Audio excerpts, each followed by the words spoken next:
Meaning that they would just go after it and go after it and kill and kill and kill with no limits.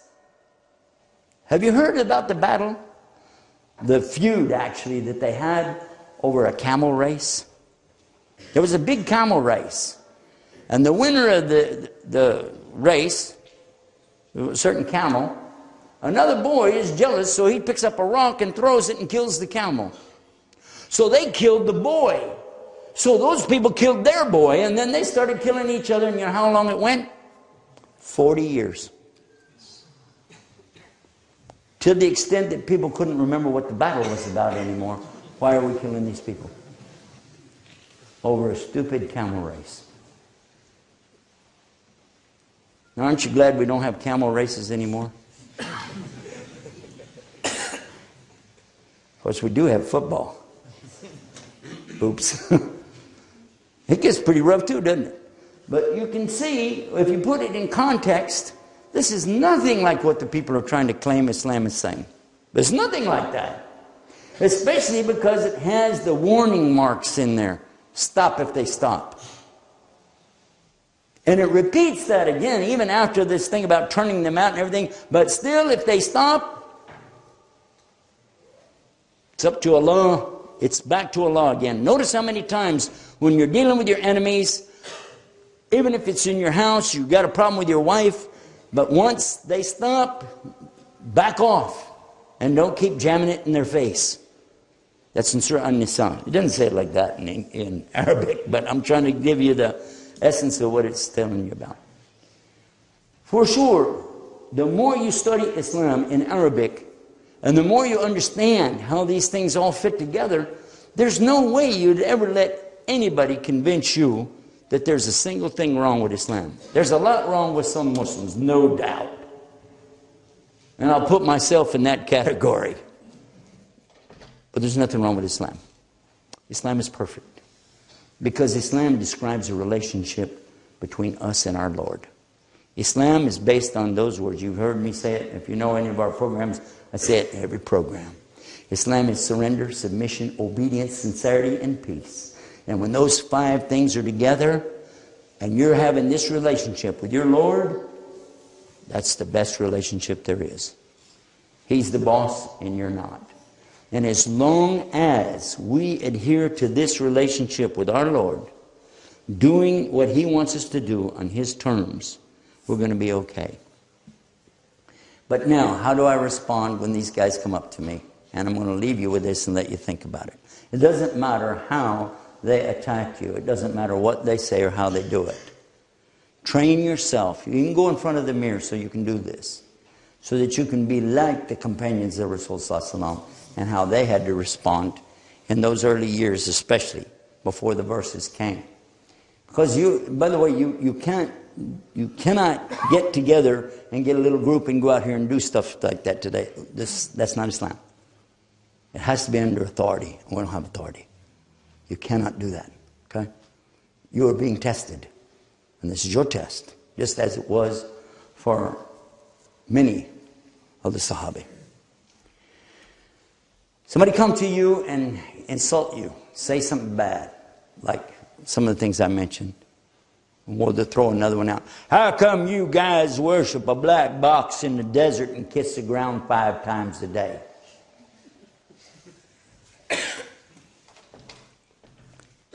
Thank you for asking me about my religion.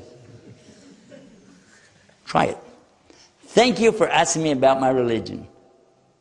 Thank you for asking me about my religion. Hey. How come your wife got that rag on her head? Thank you for asking me about my religion. In my case, how come you look like Santa Claus? Thank you for asking me about my religion, and you're getting nothing for Christmas. But seriously, you just be nice and tell him thank you. Because guess what? Now he's stuck. Because you acted like you didn't know it was an insult. And only the worst of the drunks is going to persist after that. He'll be like, well, Would you like to have the answer to your question? Would you like to sit down and have coffee? We can talk. Can I get your email? I'll send you something, or phone number. We can talk. Maybe you're in a hurry or something. It works. It's perfect, because they didn't come to really ask you. I told you, this is not about clearing up misconceptions.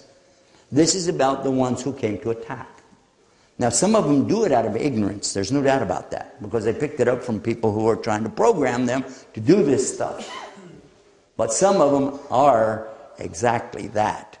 In any case, when you say, thank you for asking me about my religion, and you smile, they're going to go, okay, that's it.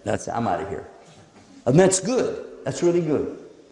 But when it comes to the issue, if you happen to know the answer, the proper answer, you'd be surprised how many times it turns the whole thing around. Just turns it upside down and the other way. Here's one for you. When they ask you,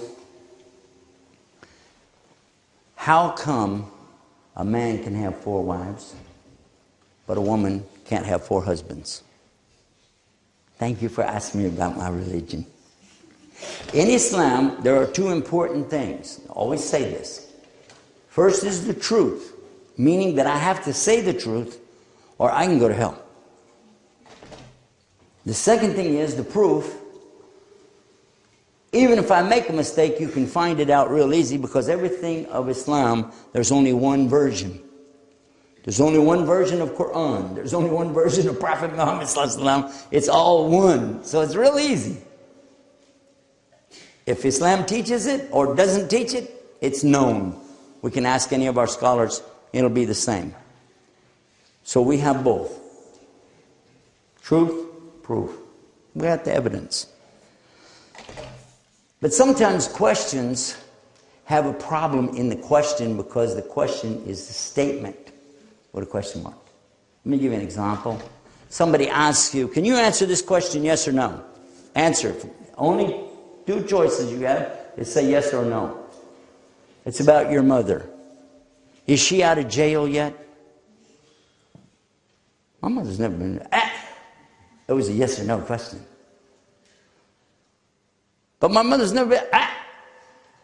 Is your mother out of jail yet? Yes or no? Yes. Good. I'm glad she got out. So it didn't matter what you said. You're stacked up because of the way the question is. Yeah? So in this case, we have to straighten the question out. Oh, and there's one more little thing. And that is, while I'm giving you the answer, if you hear something that you like, you see the sense of it, the common sense, and you find that what you thought was actually upside down, are you going to be ready to reconsider your position and start to worship your God and my God without partners? Because, by the way, that's all Islam is really about. Worshiping God. That's what Islam is about. You ready for the answer? He's going to be going, huh? How did I get into this deal? Because you are telling him exactly what he needs to know. Islam is about worshiping God on his terms. Let's check that out. You asked me now about 4 wives and 1 husband, yeah? Well, according to Islam, there is something called no sex except in marriage. Now, the Catholic Church kind of goes to an extreme. For the most holy and righteous of all the men, or all the women, they have no sex, period, ever. Because they can't get married, can't have children, never going to have any grandchildren. Nuns, priests, bishops, cardinals, even a pope, never, ever, ever get married and never have sex. Well, at least they're not supposed to. That was the whole idea, wasn't it? But Islam is not saying that. It's just saying no sex that's not sanctioned by Allah, meaning you have to get married. Meaning you have to have a contract, a written contract with the lady, so that she has something to get her rights with. because when Islam came, women weren't getting their rights. But now, women get their rights. Women, and you can begin to explain how it is that in Islam, women have the right to own property. Women have the right to vote. 1,400 years. They didn't have to go through women's suffrage like we had in our country.